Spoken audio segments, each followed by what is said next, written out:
This time, the charges stick, and the Teflon Don may now spend the rest of his life in prison. John Gotti, guilty on all counts, will have team coverage, including Barry Cunningham at the courthouse when the verdict came down. Ed Miller with live reaction from Gotti's Howard Beach neighborhood. Dave Browdy talks with experts on what it means to organize crime. And Jason Carroll with a look back at the 7-week trial and what comes next. And now, Heidi Tom, Marvin Scott, Jerry Gerard with sports, and Bob Harris with the weather. This is the Channel 11 News at 10. Good evening. It's a guilty verdict that prosecutors hope breaks the back of organized crime in New York City. Gambino crime boss John Gotti and his co-defendant Frank Locasio guilty on a host of felonies that could send them to prison for the rest of their lives. Barry Cunningham was at the Brooklyn Federal Court when the verdict came in.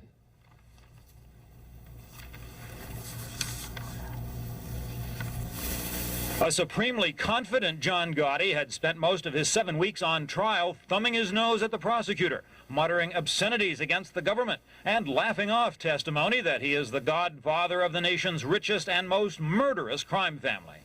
It took only a day and a half of deliberations for the anonymous, sequestered jury to wipe the smile off Gotti's face. Tough guy Gotti took it on the chin over and over and over again as the jury forewoman repeatedly pronounced him guilty of murdering his way to the top of the Gambino crime syndicate. In the spectator benches, several well-dressed members of the Gambino gang cursed the jury out loud as the clerk recorded guilty verdicts on all 13 counts of murder, conspiracy to murder, racketeering, illegal gambling, loan sharking, obstruction of justice, and tax fraud. Gotti's underboss in the Gambino mob, Frank Locasio, was also convicted of murder and racketeering, acquitted only on a single count of illegal gambling. They've called Gotti the Teflon Don because the government has been unable to make the charges stick against him in 3 previous trials. The Teflon is gone, the Don is covered with Velcro, and every charge in the indictment stuck.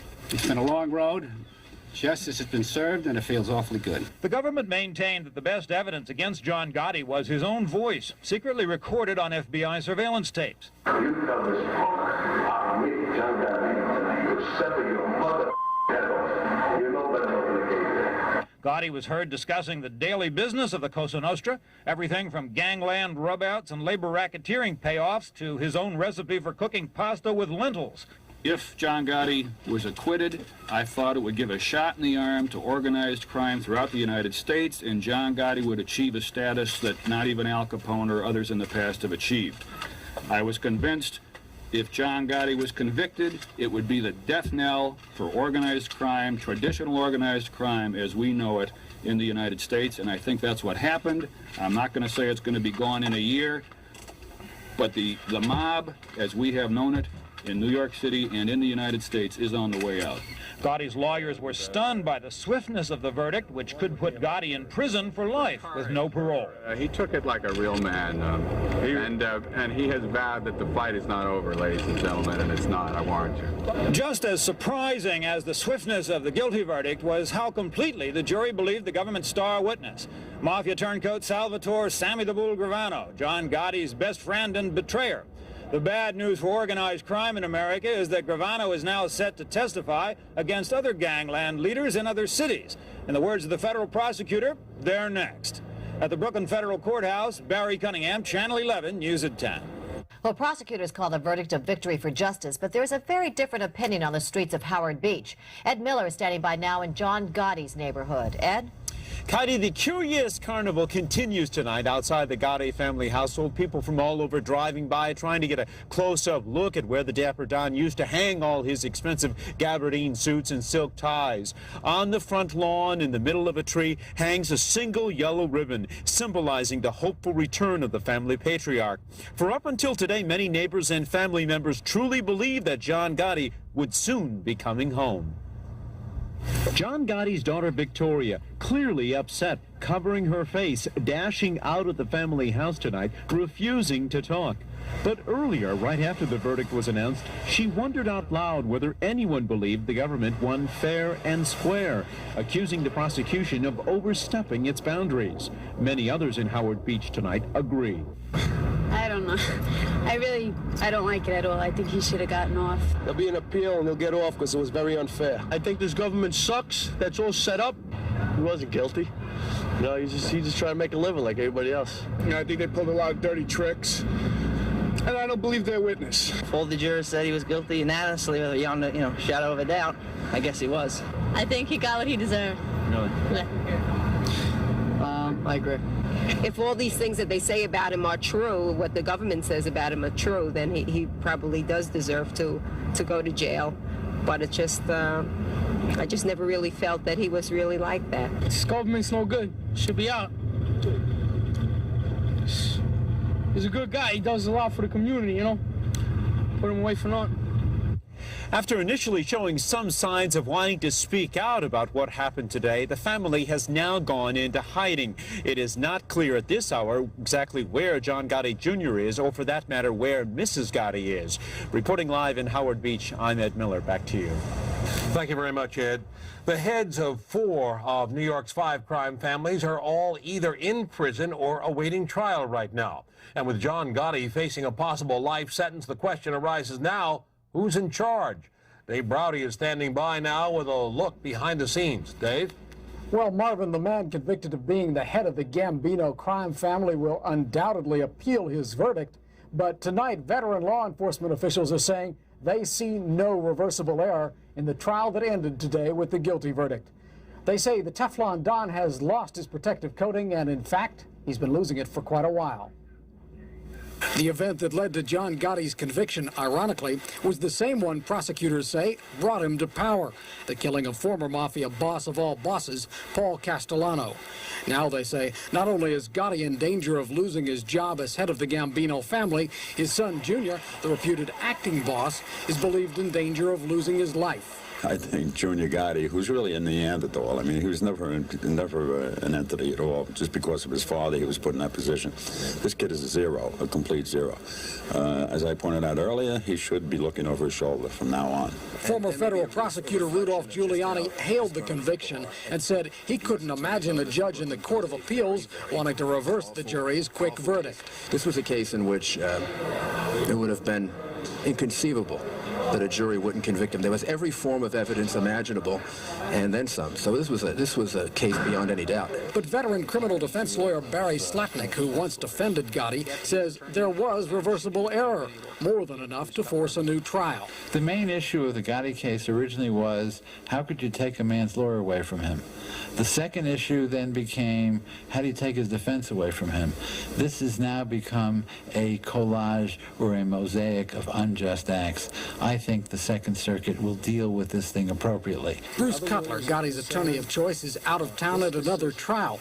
He released a statement calling this trial a railroad job from the get-go. The government, he said, didn't want a fair fight because they knew they couldn't win. The appeal, he said, will be a fight that the government will have second to none. But while the legal battles over John Gotti's fate continue, the Gambino family he's convicted of running is said to be in flux. The question, who will be the next to take the mafia leadership? If I had to pick somebody to run that family, it'd be Jimmy Fiala. But on the other hand, if I was Jimmy Fiala, I wouldn't want that family, because once you put yourself in that position of leadership, the scrutiny of the government and the media comes down on you like a ton of bricks. There are several other mob indictments believed to be imminent, and both prosecution and defense sources have suggested that Gotti's former lawyers, Bruce Cutler and Gerald Shargell, are themselves the subjects of grand jury scrutiny.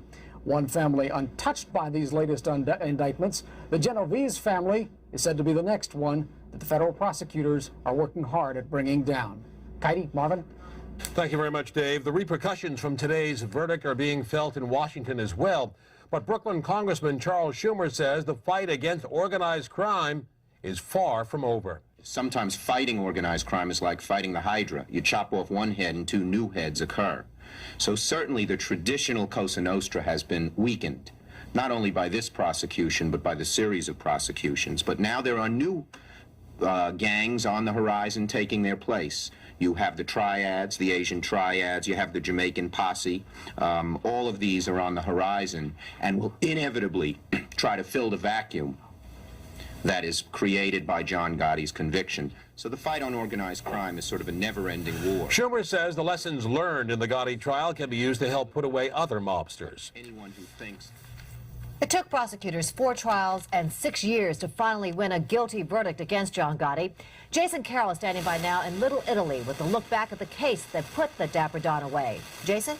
Heidi, it's quiet right now in front of the Ravenite Social Club. It was here at the club in Little Italy where John Gotti did much of his wheeling and dealing. It was his inner sanctum, a safe place. It was also the place where the FBI taped Gotti while he allegedly plotted a murder. Those tapes highlighted a lengthy and highly publicized trial that ended in today's stunning verdict. The type of trial Hollywood movies are made of. The U.S. government versus John Gotti, reputed godfather of the country's most powerful mafia family, the Gambinos. The trial was marked by dramatic testimony from Salvatore "Sammy the Bull" Gravano, the star witness who turned against his former friend and alleged mob boss. The most serious charge against Gotti, he masterminded the 1985 rub-out of mob boss Paul Castellano. Gotti's right-hand man took the stand to squeal on his old boss. Gravano told jurors Gotti and co-defendant Frank Locascio plotted the assassination of Castellano. It didn't come as a shock to anyone that he was going in this direction, Gravano testified. We sent messages back and forth. We decided to whack, to get Paul. We decided we were going to do a piece of work we couldn't miss. It had to be done. We discussed who the shooters would be, what positions to take, where to meet the following day. Many Gotti associates, like these men seen here, came to court every day to hear testimony. They now call Gravano Sammy the Rat because he broke the mafia's strict code of silence. The trial also attracted a slew of stars who came to pay their respects. Movie star Mickey Rourke, TV actor John Amos, 60s recording star Jay Black, and Anthony Quinn, who lashed out at Gravano for snitching. I was raised on the east side myself in Los Angeles, and that was the worst sin one could report. The government called 37 witnesses during the lengthy trial, but it was Gotti's own voice that was perhaps the most damaging testimony of all. Prosecutors relied heavily on 8 hours of secret FBI recordings of Gotti. At one point, Gotti worries about going to jail and asked Gravano to head the family.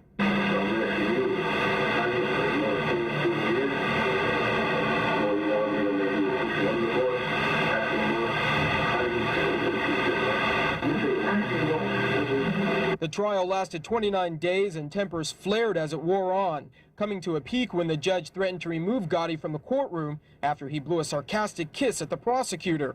The judge also held the lawyer for co-defendant Locascio in contempt of court after the two got into a heated shouting match.